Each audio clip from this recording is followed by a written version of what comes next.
Bonjour à tous, j'espère que vous allez bien. On se retrouve dans cette série WeWeb. J'ai déjà fait deux vidéos là-dessus où je vous montrais un petit peu mon envie de commencer à m'intéresser à WeWeb. Et j'ai fait une deuxième vidéo où je commençais à m'intéresser à l'interface de WeWeb. Et là, c'est la troisième vidéo. Pour rien vous cacher, après la deuxième vidéo, ça m'a donné tellement envie d'en savoir plus sur WeWeb que j'ai commencé à m'intéresser à un petit projet. Quoi, j'ai commencé à sortir un petit truc ce qu'on a là-dedans et à creuser un peu plus en off l'outil. Donc déjà, juste pour les personnes qui s'intéressent, n'oubliez pas, en bas de la vidéo, je vous mets un lien pour avoir moins 10% sur les abonnements WeWeb. Donc n'hésitez pas à en profiter. Il suffit de cliquer sur le lien et vous créez un compte et je vais vous parrainer, tout simplement. D'accord? Et comme je vous disais, du coup, j'ai commencé à m'intéresser un petit peu à WeWeb. Ça m'a chauffé un petit peu les deux vidéos que j'ai fait et j'ai fait en off, donc je crois en deux week-ends, samedi, dimanche. Je me suis fait tuer par ma petite famille parce que j'ai fait que ça. Et j'ai bien avancé sur la compréhension de WeWeb, donc je vais pouvoir commencer à vous faire des vidéos un peu moins, on va dire, un peu moins à la découverte. Même si vous allez voir, hein, je ne maîtrise pas du tout encore WeWeb. Hein, à mon avis, je dois maîtriser 20% des fonctionnalités WeWeb. Mais je pense que c'est un outil, franchement, d'après ce que j'ai vu, qui est ouf, ouf, ouf. D'accord. Euh, Si je dois le comparer rapidement avec Bubble, avec le recul maintenant que j'ai, il y a plusieurs choses qui sont ouf chez WeWeb, WeWeb pardon, par rapport à Bubble. C'est les workflows, la gestion des workflows. On verra après plus en détail cette partie-là. L'IA, c'est-à-dire que l'IA peut créer des composants. D'accord. Les composants, c'est les éléments que vous voyez ici. Euh, donc là, par exemple, là, ce que vous voyez ici, tout ça là, donc tout ce qu'on a ici, ça peut s'appeler un composant. Et d'ailleurs, on peut ici enregistrer un composant et les réutiliser dans des projets. D'accord. Voilà, ça, je trouve euh, que le système de workflow est juste topissime. Euh, il y a quoi d'autre que je trouve ouf. Donc, ouais, comme je disais, l'IA qui permet de créer des composants à la volée. Donc, tu écris, voilà. Et comme c'est derrière du Node.js, d'accord, du JS, Node.js, ça crée le composant en code. Donc, c'est-à-dire que c'est super facile pour l'IA. C'est pour ça que l'IA est super bien intégrée à un outil comme Web et ça peut être compliqué côté Bubble. C'est que là, ici, il y a chaque composant, c'est des composants qu'on va créer en code dur. Et c'est pour ça que l'IA, quand tu lui dis, bah, crée-nous un composant qui fait ça, ça, ça, lui, il va créer le composant en code. Et après, ça va interfacer. Et ce qui est top, c'est que le composant qu'on va créer avec l'IA, bah, il va avoir des caractéristiques. Toutes les caractéristiques, par exemple, les propriétés que vous avez ici, tu peux dire à l'IA, bah, crée-moi la propriété RoGap si tu ne l'as pas créé. Crée-moi la propriété de taille, de hauteur, etc. Enfin bref, c'est oufissime. Voilà. J'ai vu quelques vidéos qu'ils avaient fait Web justement sur ça. Euh, j'ai voulu tester et franchement, c'est oufissime. Voilà. Bref, donc l'IA, très bien sur WeWeb. Troisième élément qui peut être ouf, c'est, donc j'ai dit le workflow, on a dit l'IA, qu'est-ce qu'il y a d'autre qui sont ouf? La gestion du back-end, donc d'avoir un back-end qui t'appartient et le fonctionnement avec Supabase fait que bah, c'est un projet qui est oufissime. Les systèmes pareil, de variables. Sur Bubble, c'est des custom states et c'est un custom state par page. Là, on peut avoir les variables qu'on a ici, c'est des variables qu'on peut réutiliser dans toutes les pages. Et ça, je trouve ça ouf. C'est-à-dire que même des variables, on va lui donner des valeurs ici, la valeur qu'on a donnée, elle peut rester dans le projet et être transmise dans d'autres pages. Je trouve ça ouf. On peut sauvegarder des données. Enfin bref, j'ai pas encore tout découvert encore une fois, mais le peu que j'ai vu, voilà. La seule grosse différence, ça il faut bien être conscient, c'est que Bubble, même si c'est du no-code low-code, c'est plus du no-code où on n'a pas forcément besoin de toucher, quoi, de comprendre à la technique, etc. Là, sur WeWeb, juste le fait déjà d'avoir un back-end séparé comment ça s'appelle, qu'on doit paramétrer le back-end. Donc là, si je viens ici, tac, là, non, ici, pardon, j'ai mes tables Supabase et la configuration de ça, alors c'est en plugin, je crois. La configuration, même si c'est aisé, etc., quand on veut créer des data sources, par exemple, alors je ne sais plus ce que c'est exactement, juste que je me souvienne. Non, c'est dans A, là. Et je crois qu'ici, je reviens en data. Non, voilà. Euh, tac, tac, tac. Faut que je me souvienne de ce que c'est. Mince, mince, mince, mince. Vous avez vu encore, je découvre encore des choses. Mais que j'avais ici. Alors, c'est dans les librairie. Non, mince. Je sais plus où c'est. On a la possibilité de voir. Ah, euh, ça c'est ouf. Ça c'est une comment ça s'appelle? La nouvelle mise à jour du 3.0 qui fait ça. C'est que là, c'est Supabase, mon backend. Et ici, sur Supabase, les gens qui connaissent Supabase, on a les tables, bien entendu, mais on peut avoir les fonctions. On peut donc avoir ici créé des edge fonctions. Et ça, c'est les secrets, enfin bref. Mais on peut créer des fonctions. Et même l'IA, c'est ça qui est fou, c'est que tu veux créer la table, une table, tu peux demander à l'IA de créer la table. C'est juste ouf. Alors, je vais le faire en live avec vous pour voir. Je vais le faire en live avec vous. On va voir. Si je fais. Ah, c'est ici créé. Ouais. Bah, voilà, j'ai trouvé ce que je cherchais tout à l'heure, c'était ça. C'était. Alors, c'est dans les collections. Ok. C'est pas là-dedans, c'est là. Ok. Data, collection, voilà. Et ici, on a. On peut. Et c'est là un peu plus. Le truc un peu plus compliqué, c'est que si tu veux t'amuser, par exemple, ici, je me suis amusé avec les users et j'ai des tables intermédiaires. Je crois que c'était user plus si c'est user ou site internet, je ne sais plus lequel c'était. Non, c'était rôle, projet, non, c'était user. Et je me suis amusé, bah, tu vois, j'avais configuré, voilà. J'avais configuré ça pour. J'ai des tables intermédiaires, enfin bref, c'est du many to many pour les gens qui sont un peu techniques, voilà, qui comprennent. Et j'avais un peu Je pensais que c'était compliqué, franchement, c'est pas très compliqué. Par contre, c'est vrai que pour les gens qui sont pas trop techniques, qui comprennent pas justement le terme many to many, etc., ça peut être un peu compliqué. Pour les autres, euh, franchement, c'est super facile à gérer. Et ce que je voulais montrer, c'est ouais, c'est qu'ici, on a la possibilité, avec l'IA, de dire, euh, par exemple, je suis dans la table, alors je suis dans les tables là, donc là, je sais pas si vous voyez, mais c'est jaune, mais là, ça a sectionné la table. Je veux me créer, par exemple, alors je vais voir si, plusieurs, peux-tu me créer, je vais voir, peux-tu me créer une table, j'ai quoi? Site internet, projet, article. Allez hop. Moi, je mets tout au singulier à chaque fois. Bon, pour les pas au singulier. Voilà, article. Dans Supabase. Et vous allez voir que là, même si Supabase il est externe hein, au projet, il va me le créer. Ça, je ne l'ai pas encore testé. Hein. C'est que j'ai vu la vidéo qui le faisait, quoi qu'il le disait. Et je vais créer la table avec les champs nécessaires et les politiques de sécurité. Donc, il me crée même les policies. Je trouve ça ouf. Je trouve ça ouf. Je vous le dis. Hein. Donc, on va voir hein, si ça se crée. Je vais peut-être même créer la table. Ok. Ce que je vais faire. Donc là, je sais pas s'il a fini. Bah, je crois que si. Ce qu'on va pouvoir faire, c'est je vais juste vérifier dans mon Coolify, quoi, alors attendez, c'est WeWeb. J'ai fait base de données WeWeb. Voilà. Ah, je vais me connecter. Alors attendez 2 secondes. Je vais juste aller dans mon Coolify, récupérer les infos. Coolify. Parce que oui, tout est fait chez moi. Ah non, ah, c'est même pas Coolify là. J'ai pris une base de données sur Supabase directement, c'est même pas Coolify qui le gère. D'accord. Donc là, je vais me connecter, je suis connecté, je vous montre. Voilà, de toute façon, il est là, on le voit ici. Donc, je vais juste fermer ça. C'est pas celui-là, c'est ici. Donc logiquement, ça a dû créer ma table. Alors ça l'a pas créé. Je pense. Ah, parce que c'est pas marqué. Ouais, parce que j'avais pas vu ça, c'est marqué déployer. Donc là, hop, je clique. Il y a une petite erreur. Ok. Tac, tac, tac. La fonction update n'existe pas. Ok, donc là, il a voulu utiliser une fonction qui n'existait pas. Donc, je vais voir s'il peut corriger lui-même. Il peut corriger. Hop, X erreur.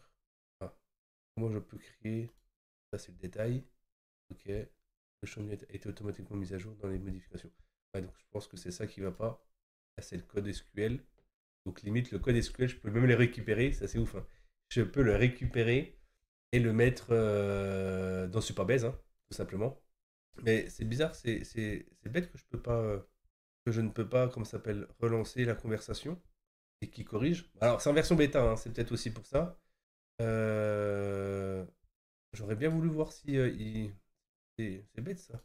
Ça, tu vois, ça c'est franchement c'est ouf. Donc là si je récupère le code, si je mets dans Supabase, je vais regarder. Et normalement, hop, tac, j'aurai aussi un message d'erreur. Hein. Le message d'erreur, normalement, j'ai le même. Voilà. Cette fonction n'existe pas, donc il faudrait la créer. Euh, donc les fonctions, ça se crée aussi depuis ici en SQL. Mais je voudrais pas le créer moi-même, je voudrais que ça soit WeWeb qui crée. Je vais juste rafraîchir pour voir ce que ça fait si je retrouve déjà la version. Ouais, je veux dire, peux-tu créer une table article et créer au besoin les fonctions nécessaires, fonctions ou autres nécessaires. Voilà, on va voir si c'est mieux. On va voir ça de suite. Donc là, je crée les tables. Donc là, hop, il me fait le SQL. On va voir si c'est mieux. La surprise. Je n'avais pas prévu de montrer ça en vidéo, hein, mais l'objectif c'est de vous faire découvrir des choses de WeWeb et que moi je découvre des choses. Donc là, on peut voir que il a créé la table, il a créé la fonction qu'il ne m'avait pas créée dans un premier temps. Donc vous avez vu, hein, des fois, bon là c'est vraiment en version bêta, peut-être qu'ils feront en sorte d'améliorer ça WeWeb, et j'en suis sûr. Mais là on voit bien qu'il m'a créé ma fonction, il m'a créé ma table. Donc là si je fais déployer, normalement je ne devrais pas avoir le problème. Voilà, donc là ici j'ai bien ça qui est en vert. Donc si je reviens dans mon backend qui est ici, on voit bien maintenant la table article. Je trouve ça ouf. Avec les champs auteur, contenu, created, parce que je ne vais pas donner l'information. Hein. Tac, tac, tac. Il m'a créé les policies nécessaires. Et il y a un trigger. Donc là, si j'ai dans fonction, voilà, ça, je ne l'avais pas. Et là, j'ai ici la fonction. Je trouve ça ouf. Hein. En bref. Voilà. En vrai, voilà. Je trouve ça énorme. Franchement, bravo WeWeb. Hein. Bravo, bravo, bravo. Et du coup, voilà, on voit que cette table est rattachée à un trigger et on peut voir le trigger à quoi ça correspond. Il est ici. Voilà. Donc si je vais dans Superbase qui est ici, normalement, je vais dans table, je retrouve site internet, pardon, article qui est là avec les différents champs qui ont été créés. Si je vais dans ici fonction, je retrouve la fonction. Alors ça, je sais pas quand est-ce que je l'avais créé. Je pense que c'était créé avant. Ça get complete schéma. Faudrait que je vois à quoi ça sert. Mais on a bien la fonction qui a été créée qui est ici. On peut l'éditer, on peut modifier, voilà. Donc, sans problème. Donc voilà.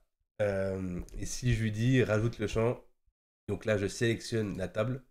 Ici, article, rajoute le champ. Qu'est-ce qu'il a mis comme champ? Auteur, contenu, titre, image. Je veux dire image et je veux que ça soit.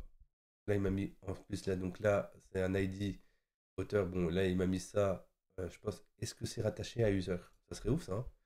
Je vais regarder un truc. Article, article qui est ici et auteur qui est là et c'est rattaché à quelque chose. Ça c'est bien. Et je vais regarder à quoi c'est rattaché. Et c'est rattaché à Public User ID. Donc il l'a rattaché à ça. C'est ouf. C'est oufissime. C'est. Enfin bref. Voilà. Si je vais.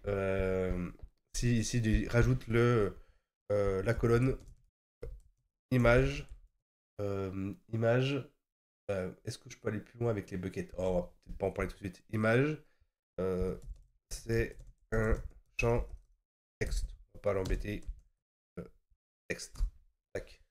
Alors, ce qui est embêtant, c'est qu'on ne peut pas relancer la conversation une fois qu'on l'a déployé. Alors, je sais pas pourquoi, mais du coup, on peut pas reparler. On est obligé de rouvrir. Dommage ça. Du coup, je suis obligé de rouvrir. Voilà. Là, j'ai bien la table article. Ajoute. C'est quand même bizarre que je peux pas. Il faudra que je demande à WeWeb hein, que je ne peux pas réutiliser la fenêtre pour dialoguer. Bon, écoute, on verra bien. Donc là, je lui dis de rajouter. Donc j'ai rajouté la colonne image à la table article. Donc il a bien compris. Hein. Donc hop, il est en train de le faire. Donc là, update. Je fais déployer. Je confirme. Ok, donc là, ça a bien été appliqué avec succès. Donc là, j'ai bien image qui est apparue. C'est parfait. Et si je rafraîchis ma page là, j'ai l'image qui est là. Voilà, voilà. C'est ouf. Je voulais faire un autre truc tout à l'heure. C'était quoi? C'était. Ouais, je sais plus ce que c'est. Je sais plus ce que c'est. Mince. Je voulais rajouter. Non, je voulais faire quoi? Je voulais faire quoi? Je sais plus. Je sais plus. C'est bon. Je trouve ça top. Franchement, je trouve ça top. Euh, Si je dis ajoute des données. Ajoute des données fictives. dans... Voilà, c'est bizarre, je peux cliquer dessus maintenant. Alors tout à l'heure, je ne pouvais pas.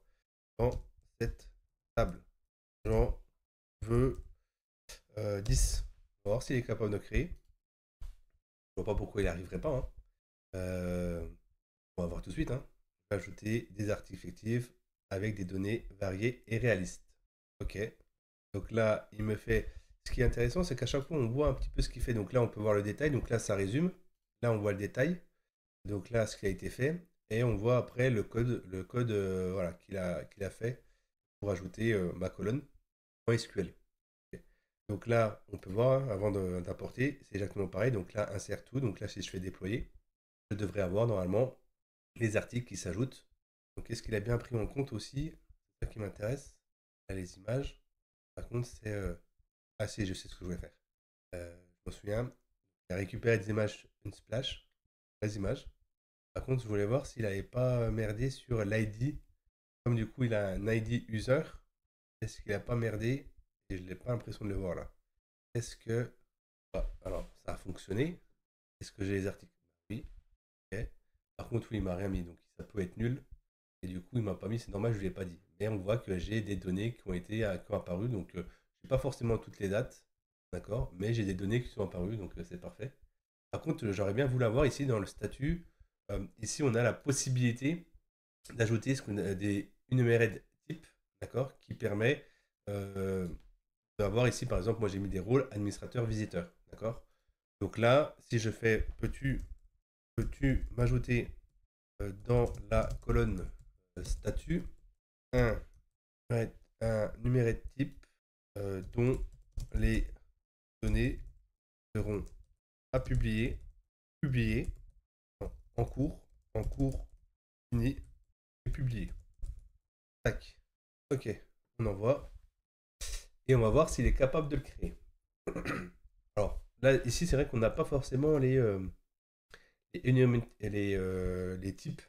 Donc, je ne sais pas si je vais créer un type pour les statuts des articles et mettre à jour la table article en conséquence. Bon, il a déjà compris déjà ce que je voulais.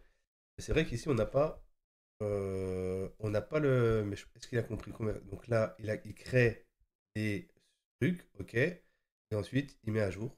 Là, je vais déployer. On va voir bien ce que ça donne.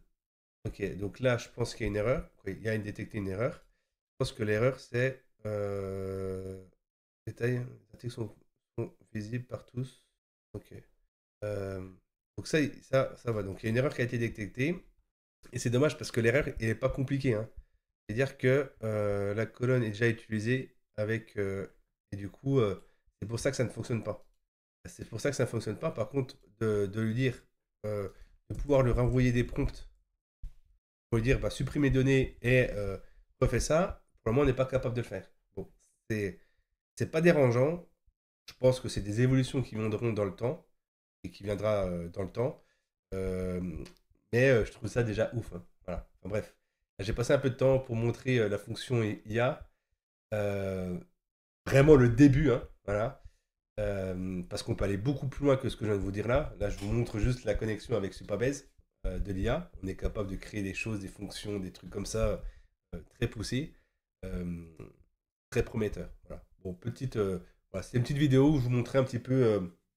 Euh, euh, alors, je vais parler un peu de tout encore une fois, mais ça va être l'objectif de cette série, c'est de vous montrer un petit peu des fonctionnalités, des choses qui existent sur le web.